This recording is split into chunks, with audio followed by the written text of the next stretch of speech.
여러분, 사과, 그리고 축복, 이 두 단어 사이의 거리가 어떨 땐 한 사람의 인생 전체만큼이나 아득하게 느껴질 때가 있죠.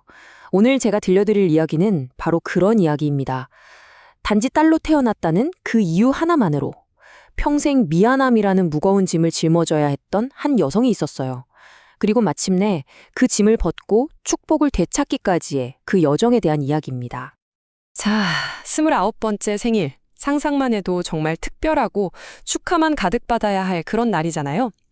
그런데 바로 그날 은서 씨는 평생 자신을 그림자처럼 따라다녔던 그 한마디를 다름 아닌 어머니에게서 직접 듣게 됩니다.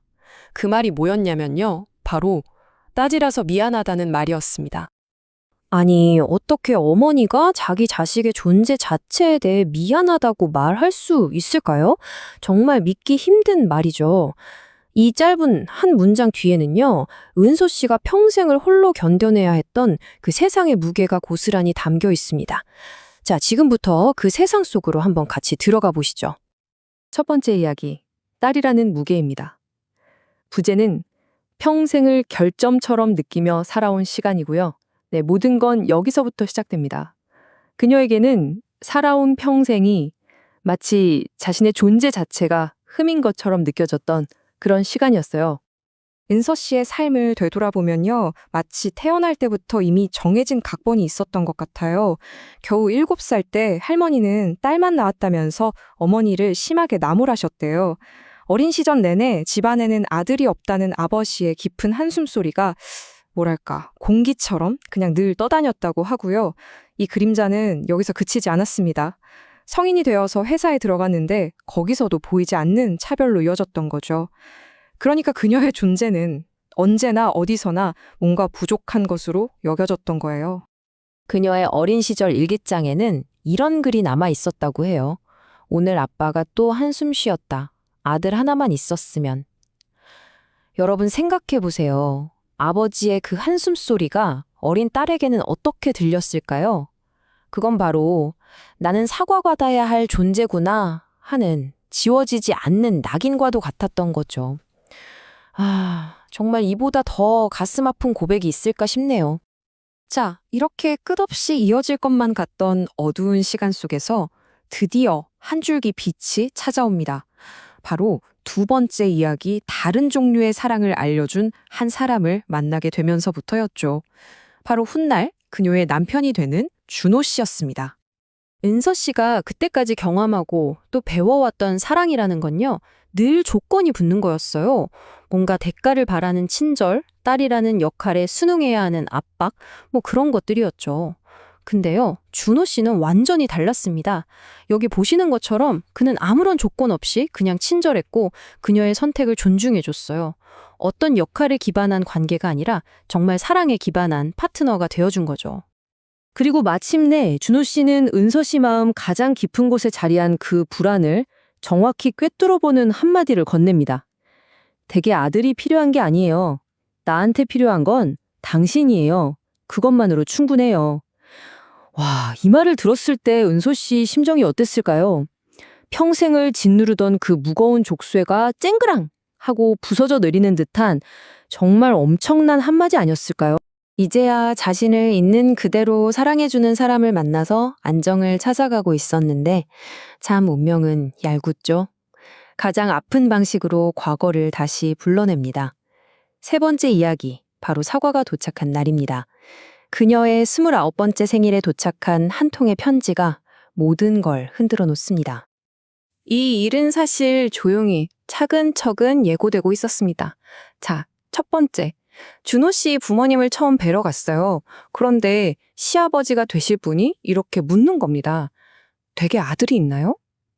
이 질문의 그 무거운 여운이 채 사라지기도 전에 곧 그녀의 29번째 생일이 다가왔고요. 그리고 그날 어머니가 봉투 하나를 쓱 건네시는 거죠. 이 일련의 과정들이 다가올 충격을 훨씬 더 아프게 만들었습니다. 그리고 그 봉투 안에는 어쩌면 세상에서 가장 가슴 아픈 사과가 담겨 있었습니다. 은서야, 딸로 낳아서 미안하다. 네가 아들이었다면 이렇게 힘들지 않았을 텐데 엄마가 너한테 해줄 수 있는 건 이 미안함뿐이구나. 어머니가 딸의 존재 자체를 미안해하는 이 말의 무게, 여러분은 어떻게 느껴지세요? 정말 놀랍게도요. 이 편지는 그녀에게 독이 아니라 오히려 약이 되었습니다.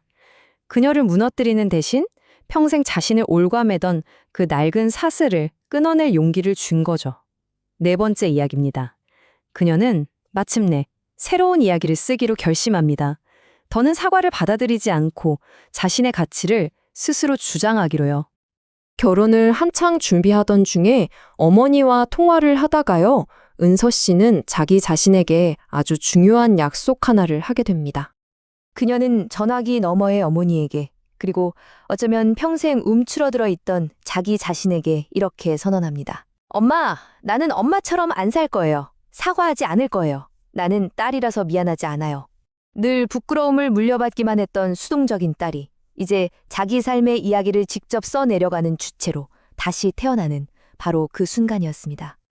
그리고 마침내 이 길고 아팠던 이야기의 모든 상처가 치유되는 날이 찾아옵니다. 바로 결혼식 날이었어요. 한 사람의 공개적인 말이 어떻게 사과를 축복으로 바꿔놓을 수 있는지 정말 기적 같은 순간이 펼쳐집니다. 결혼식에서 시아버지는 모든 하객들 앞에서 이렇게 말씀하셨어요.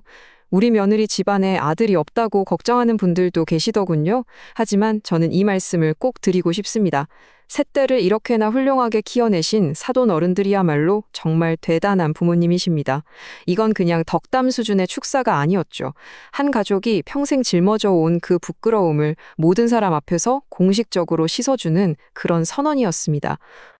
그 말을 듣는 순간 객석에 앉아 계시던 은서 씨 어머니는 눈물을 쏟으셨습니다. 왜냐하면 딸들을 낳았다는 그 사실에 대해 평생 처음으로 공개적인 축복을 받는 순간이었기 때문이에요. 정말 깊고도 완전한 공적인 치유의 순간이었습니다. 이 모든 일이 있고 난 뒤 어머니에게서 마지막 편지가 도착합니다. 그 변화가 정말 놀라운데요. 첫 번째 편지에서 딸로 나와서 미안하다고 했던 그 사과는요. 이제 내가 틀렸다, 미안하다고 말하지 말았어야 했다로 박혀 있었습니다.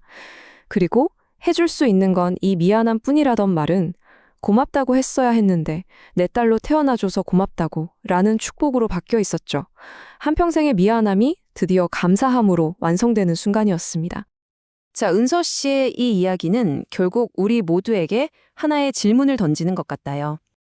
여러분은 여러분의 존재 자체에 대해 누군가에게 사과를 받아야만 하는 그런 사람인가요? 아니면 그저 있는 모습 그대로 온전히 축복받고 사랑받을 자격이 충분한 사람인가요? 부디 여러분의 삶이 다른 누군가의 미안함이 아니라 여러분 자신을 위한 축복으로 가득하기를 진심으로 바라겠습니다.